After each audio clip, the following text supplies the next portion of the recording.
fight cause I'm very nice. I practice that every night to get on this herd mic. You know I'm alert, right? You know that it ain't nothing to serve, right? And I be killing tracks to the earth like my birthright.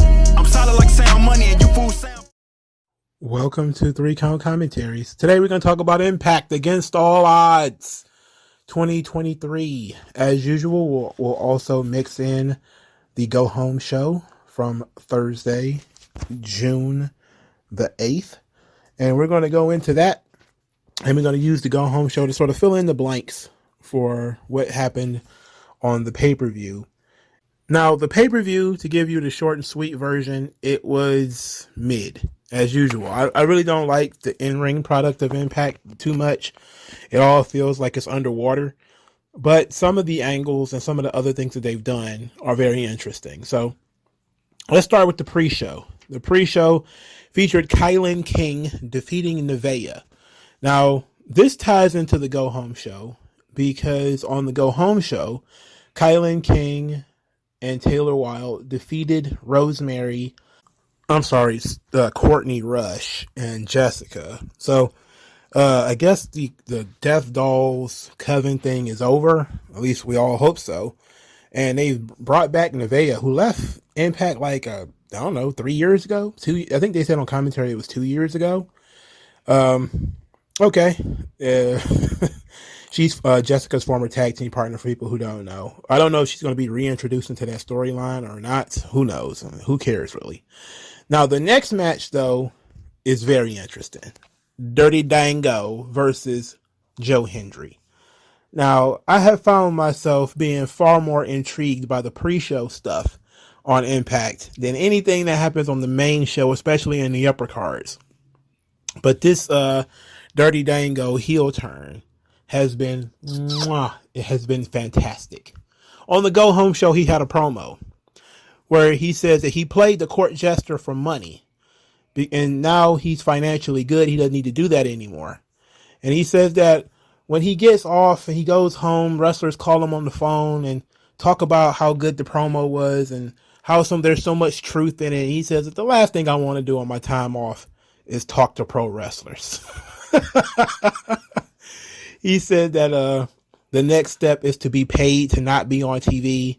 And he said, if you want to pay me to sit at home, I'll be the best employee you ever got. And he said he's not interested in shaking the hands of the 18 to 34 male audience because they're usually sweaty and stinky and they should bathe. Then he says they're the kind of nerds that buy creepy custom videos.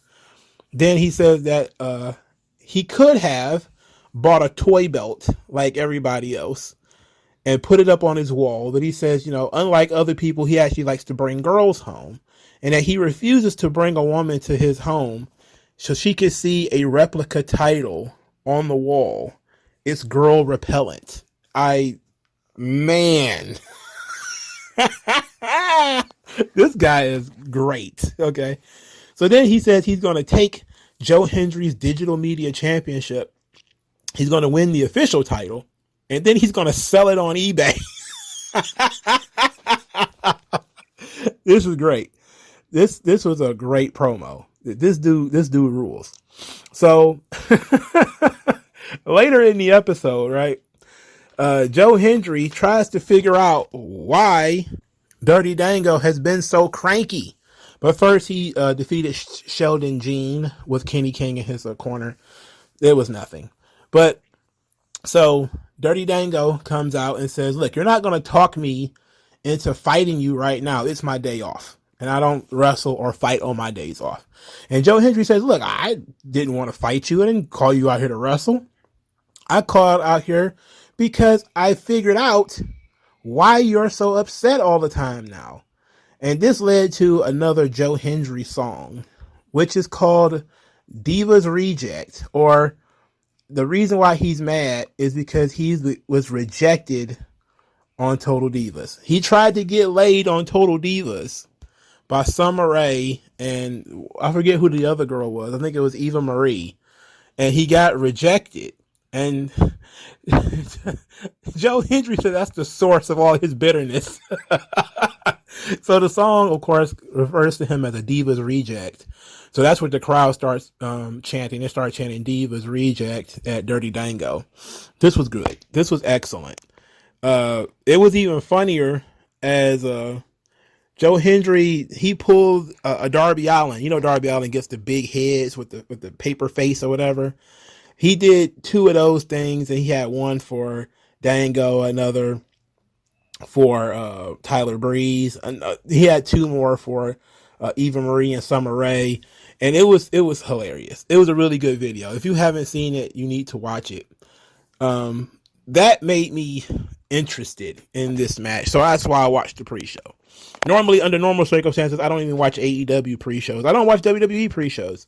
But because Dango and Hendry have been doing good stuff, and they're both very humorous, I actually wanted to see what they were doing on the pre-show. Now, on the go-home show, as everybody's chanting Divas Reject and laughing at Dirty Dango for trying to get laid on Total Divas and failing, he got attacked from behind by Kenny King, Sheldon Jean, and Dirty Dango came in. So all 3 of them was beating up on Joe Hendry. Afterwards, Santino came in the ring, and Sheldon Jean got all in his face, and he basically dared Santino to do the Cobra on him, and he ended up happening. It was a good sell job by Sheldon Jean. He actually did the JTG sell of the Cobra with the stand and shake. It was pretty funny. Like, this whole part here was humorous. Now, the match in and of itself was okay. It was actually one of the better matches of the night. The pre-show of Against All Odds, Dirty Dango was defeated by Joe Hendry. It was actually a clean finish where Joe Hendry hit his finish and won. Throughout the night, Dango had been antagonizing Santino, who was on commentary during this match. It seemed like they were going to lead to Santino costing Dango the match, but instead they just went with a clean sheet finish. I probably would not have gone for that, but it was pretty good, man. I can't complain. Dango, I hope the character continues because it was really fun. And Joe Hendry is good at being able to get people upset.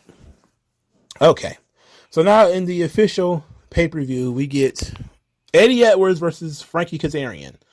Frankie Kazarian wins this match, and the only thing on commentary they was talking about was how this is the first time it's ever happened anywhere. These 2 guys who have been in the business all this time, and I'm like, man, Eddie Edwards sucks. Frankie Kazarian is way over the hill.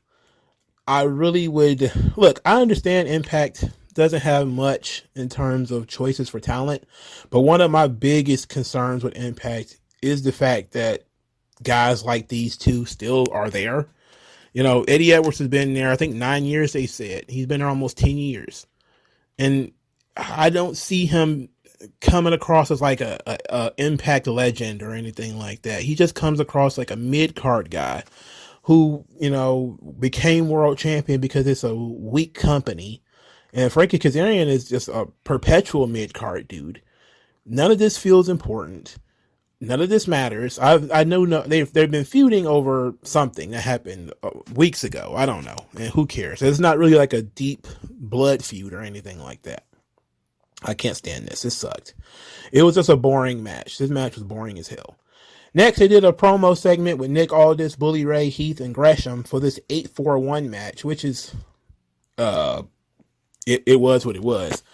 But they talked about whether they could trust each other, that they have respect for one another. And Bully Ray just says everybody's standing around like a bunch of white meat baby faces with whiny guys with no balls, and says that he is part of the greatest tag team of all time, and he could lead them to the victory in the 8-man tag. But once that's over, he's going to start cutting people's throats. So this leads into the 8-4-1 match, which I guess I have to explain for people who haven't been following the product. So Impact created this concept called the 8-4-1, where it's an 8-man tag, and the winning team has to wrestle each other in a fatal 4-way match. And the winner of that match is the number 1 contender. But it's one big match. So the 8-4-1 is Nick Aldis, Bully Ray, Jonathan Gresham, and Heath versus Moose, PCO, Rich Swann, and Speedball Mike Bailey. The 8-man tag portion was super boring. I did not care. The Fatal 4-Way part was not much better, if we're being honest. So Nick Aldis, Bully Ray, Gresham, and Heath won the 8-man tag part, which of course takes us to the Fatal 4-Way part. Scott D'Amore, who had gotten powerbombed on a flaming table last couple of weeks ago, actually, not that long ago. He came back to stop Bully Ray from using a chair. He took the chair from Bully Ray. Then Bully Ray got in his face, dared him to use the chair. Scott D'Amore then does use the chair, hits Bully Ray with the chair.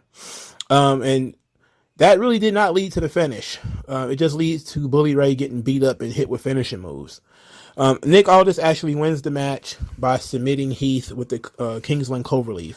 So now Nick Aldis is the number 1 contender at Slammiversary for the Impact World title. The 841 concept is convoluted. It's very convoluted, and it's filled with people I don't care about. Like in this match, you had Jonathan Gresham, who I don't care about. Heath, I don't care about. Bully Ray, who's old as hell. Nick Aldis, who probably should have just won a tournament or something else. On the other side, you got Moose, who is perpetually in this position, who's always a top contender, but very rarely ever a top guy. PCO, who's been pushed consistently since he signed to the company, but I don't understand why. Rich Swann, who sucks, and Speedball Mike Bailey, who is boring as hell. So really, in all honesty, we could have cut out 6 of these guys and probably just maybe had a tournament and had Nick Aldis and Speedball Mike Bailey be the last 2, because at least the Impact audience likes Speedball Mike Bailey.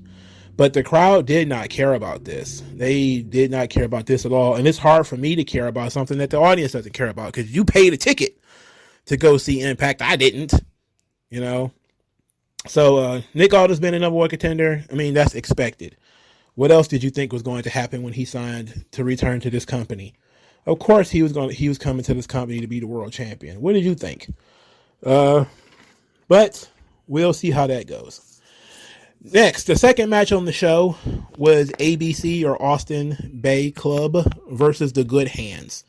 They have been wrestling each other in singles matches up to this point. The Good Hands are a tag team of, I think his name is Jason Hutch and John Schuyler.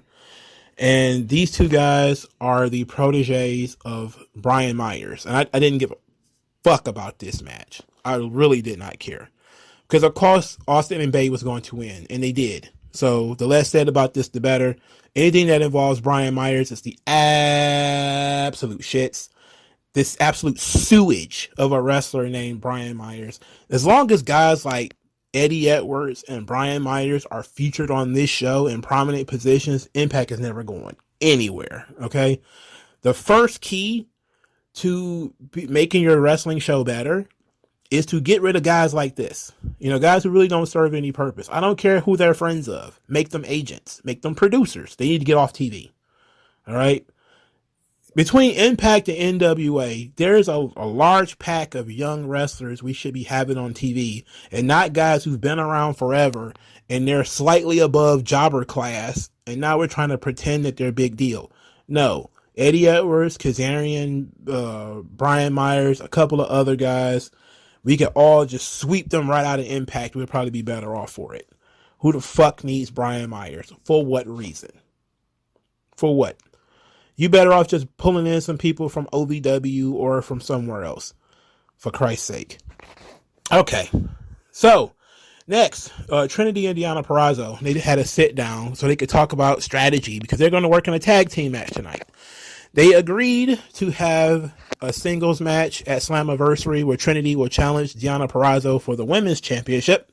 Or, sorry, the Knockouts title, to be specific. But they have still been feuding with Giselle Shaw and Savannah Evans. So each one of them has beaten Giselle Shaw and Savannah Evans multiple times. So now they do a tag team match in which they can wrestle each other again and waste time. So you know what that means. It was a can they coexist Impact version.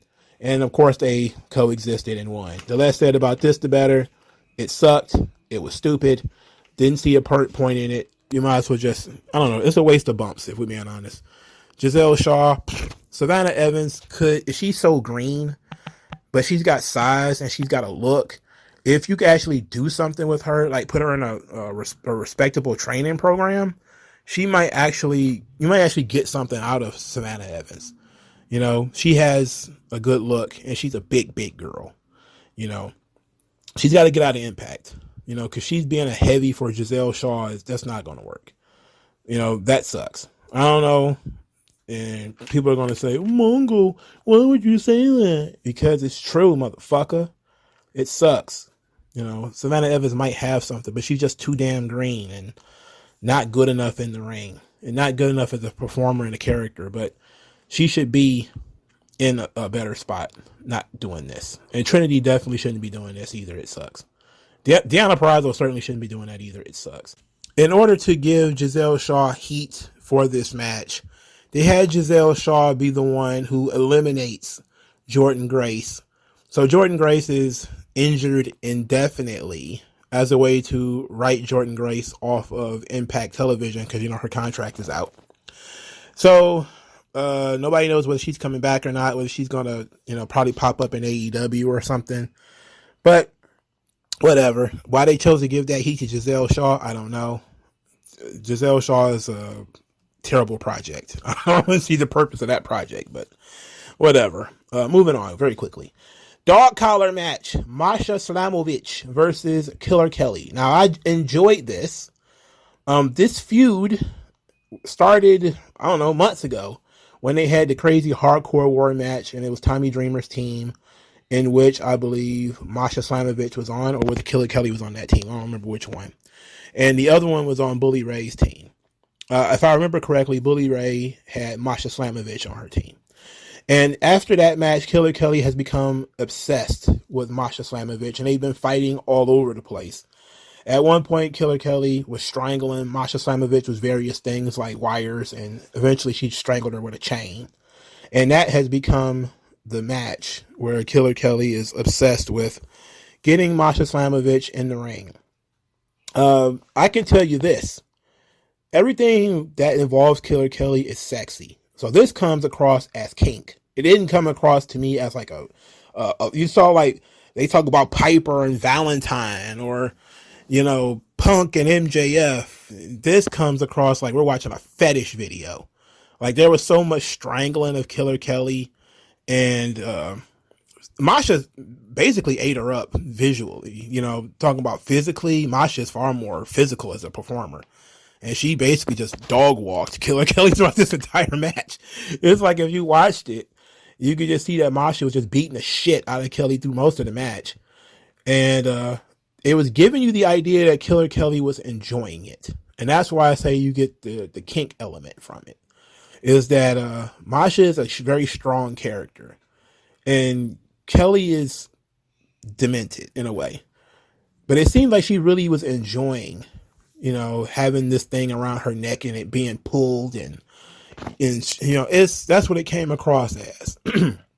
But it seems like Masha was just doing whatever she wanted as far as strangling Killer Kelly in this match. And eventually she ended up hitting her finish and winning. It was disappointing because you kind of expected a back and forth fight, but instead you just kind of got the match was maybe 10 minutes. And it was like 6 minutes of that 10 was Masha Slamovich. Maybe even 7 minutes of the 10 minutes was Masha Slamovich beating the shit out of Killer Kelly. So it was fine. I didn't mind it. After the match, though, Masha Slamovich licked her fingers and ran them across Killer Kelly's head, almost like she was like I don't know, blessing her. You know, some weird stuff they were doing. That's exactly where I got the kink element from. Because I'm like, why are they licking their fingers and all this what is going on here? So Killer Kelly got on her knees after Masha left and was looking at the camera with a smile, kind of like a knowing smile, as if they have an understanding between the two of them. And I was just kind of like, just go get a room. You know, if you want, just get a fucking room, please. I ain't got no problem with it, but get a room. Jesus. Next, the X Division Championship, Trey Miguel versus Chris Sabin. They actually began feuding weeks ago. Trey Miguel cheated at the last pay-per-view to escape Chris Sabin. He could not cheat this time. Chris Sabin wins the match, becomes a 9-time X Division champion. It was a very solid match and a surprising finish. I did not expect Chris Sabin to win. You'd think that Trey Miguel, with all the effort they put into making him seem like a big deal, that they would put somebody else over. Again, this is a company that has Taurus and Laredo Kid and numerous other people who never seem to make pay-per-views. But, you know, guys like Chris Sabin are always getting pushed. I mean, Chris Sabin is in that same class with Eddie Edwards and Kaz and Brian Myers, where, yes, he has a world champion pedigree, but at the same time, you're like, who in the hell rates Chris Sabin as being like one of their favorite wrestlers? I've never heard anybody say Chris Sabin is one of my favorite wrestlers. I've never heard that in my life. And this guy's been in the business for over 15 years. This match, though, was solid. I think they've had better matches. They certainly had a better match at Under Siege.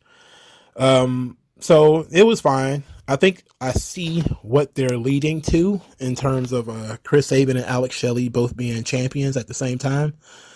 I think I'm not sure, but I'm pretty sure I know what they're going to do. But Chris Sabin wins. This was half of the story. So Chris Sabin wins. Everybody's happy.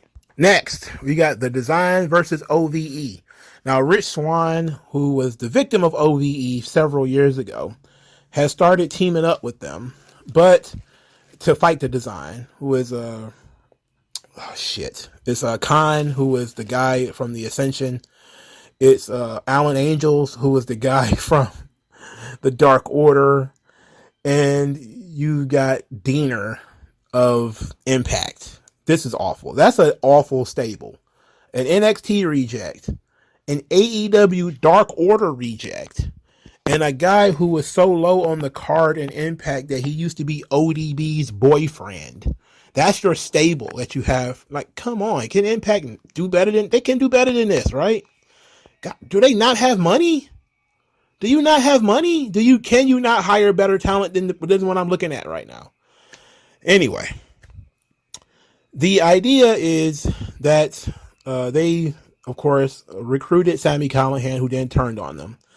So then Sami Callihan recruited Rich Swann to help him, but then Rich Swann got put into the 841 match. So now he needed to find somebody to fill the void. Rich Swann is gone. So now he goes to Madman Fulton. So now we've got the original OVE, Jake Crist, Sami Callihan, and Madman Fulton in a Ohio street fight, which is exactly as it sounds. It's just like Sami Callihan and his buddy Moxley. Oh, the blood and the barbed wire, and there's bats and ladders and tables, and I didn't care about anybody in this match. So you could have set all 6 of them on fire. I didn't give a damn. You know, that might actually have gotten a better review out of me if you had set all 6 of these dudes on fire. But they didn't. Instead, they had a match in which dudes was power drive through tables and stuff. I don't care about this. OVE wins. Good. Everybody's happy. Hopefully this is over. Get rid of the Design. It sucks. All right. None of those guys have any intrigue. It sucks. It's a spinoff of Violent by Design, which had goddamn Eric Young in it, who is in the same class as Eddie Edwards, and at least he's gone. WWE is paying him to sit at home, apparently, from what I heard. Last I heard. Don't know how true it is, but if it is true, there it goes. It shows you what they think about him. And also, I think less of him. Matter of fact, maybe I would have paid Eric Young to stay at home. Would I? That means I would have to pay Eric Young. Unless they're paying him in boogers, it's not worth it. So, I don't know. Maybe not. Maybe it's just not worth it. Anyway, that match was over. Praise God. The main event, the World Championship match, Alex Shelley versus Steve Maclin. So, going into this match, you had a story where Alex Shelley talked about how he helped to build the careers of all of these future and former world champions. Guys like Seth Rollins, which he used the name Tyler Black. Johnny Gargano, the Young Bucks, Jonathan Gresham. He helped Chris Sabin. That he's been building world champions and building a generation of wrestlers. And he says eventually it got to come to the point where you have to say, when is it going to happen for me? When am I going to make it happen for me? And he's saying, like, now is the time. It's going to happen for me now. And I actually like this because it's a story that began several weeks ago. It actually began, I think they said last year, with Alex Shelley wrestling Josh Alexander for the world title. And Alex Shelley in the promo on the Go Home show actually said, hey, was a vignette more than a promo, that he has been there since the beginning of Impact. He has seen all the world champions, guys like Kurt Angle and Christian and yada, yada, yada. And he said the true spirit of being an Impact world champion is with Josh Alexander, and that Steve Maclin is not championship material, and that he's going to beat him.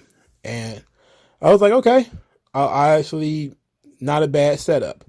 Steve Maclin is being sort of underrated. It seems like Shelley is saying like, hey, I finally got a chance here, because Maclin is sort of a weak champion, which of course sets up Maclin to win and prove Shelley wrong. Nope, didn't happen. Alex Shelley beat him. Didn't beat him exactly clean, but beat him. The match was dead. The crowd did not care about this match. They did not really bite on too many of the false finishes, so it came across like a regular TV match. I think it was Maclin who had undid one of the turnbuckles. Shelley threw his head into it, and then Maclin got hit with a finish, and he got pinned. Alex Shelley is the Impact World Champion, which I'm not excited about it, but I'm not against it either. For me, I think that giving a guy the world title just because he's been around for a long time is kind of corny.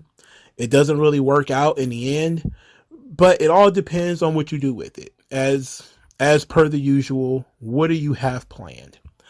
And I saw this online, and it might be a good idea, where they said option C is still a thing that they do in Impact, where the X Division champion can cash in the X Division title and challenge for the world title. And is it a possibility that we're going to end up seeing Shelley versus Sabin for the world title? And I say, okay, well, that kind of jumps over the Shelley Aldis match, which is supposed to be happening at Slammiversary, which is the next pay-per-view event. So while that makes sense to me that we could possibly have Motor City Machine Guns fall out and have these guys feuding with each other, that might actually be fun, But at the same time, Alex Shelley, Chris Sabin, Frankie Kazarian, Brian Myers, all these guys they're all just, look, Shelley is better than most of them. All right. I have seen Shelley. He is really good. I think that he's better as a performer than he has been given the opportunity to show. But I've never been floored by the goodness of Alex Shelley. I've never been super surprised by anything he's done. But he's a nice little grinder. He's a guy who grinded his way to the top. I could appreciate that for a storyline. Why you would have Steve Maclin, who just won the title, lose it so quickly is beyond me. All right. I know Steve Maclin was sort of a weak champion in terms of he was going to be basically just mortar for Josh Alexander and whoever the next guy was going to be. Maclin was never going to be the top star of Impact. That was just not going to happen. But for him to lose it to Alex Shelley, of all people, it was like, what did that say about you? That they're willing to put the belt on Alex Shelley. I don't know. The only way this makes sense is if it is the Motor City Machine Guns going to end up feuding against each other, and see if that may catch somebody's attention. But what I'm guessing, especially what I'm looking at, is that it's probably going to end up being Shelley versus Aldis, and Aldis wins the title. Now, I think they set up the story for Maclin and Aldis when Aldis first came in. So now the question of what happened, what changed? They had Bully Ray and Steve Macklin put Scott D'Amore through a flaming table. And when I first heard, because this was spoiled for me that Alex Shelley won the title, when it happened, I thought maybe Scott D'Amore had gotten his revenge on Steve Macklin, similar to how he got his revenge on Bully Ray earlier in the night. But that's not what occurred. And I said to myself, they just don't like Steve Macklin. And it was never a plan to keep the title on him. And it was never a plan for him to be the guy going forward. But to lose the belt to Alex Shelley, at least have him lose it to Aldis. But okay, Impact's doing what they do. I'm not mad about it. Alex Shelley's a perfectly serviceable pro wrestler. We've never seen him at the top of the card before. So maybe he'll break through and do something different. I like the idea that he is the architect behind so many other world champions and yet had never been one himself. And now that he is, I was hoping, and I do hope, that they do something interesting with him as world champion. But this is Impact, which is the most dry, vanilla kind of pro wrestling you could possibly have. So I don't really see it going anywhere too exciting. But this show was mid. So you had, the main event was fine. It was just the crowd didn't care. Killer Kelly and Masha Slamovich, I enjoyed that. Chris Sabin, Trey Miguel, I enjoyed that, even though I think they've had better matches. The 8-4-1 match, trash. The hardcore thing, trash. The opening match, trash. So most of the show was trash to me, you know. But they gave us a good moment with Alex Shelley winning the title and Chris Sabin winning the title, and those two guys hugging like Benoit and Guerrero at the end of Against All Odds. I just wish the crowd cared more. And if the crowd had cared more, I think even if it was spoiled for me, I would have gotten into it. But I just couldn't care. I could not care. But what about you guys? Tell me what you think. Like, share, subscribe. I'll talk to you guys later. Peace out.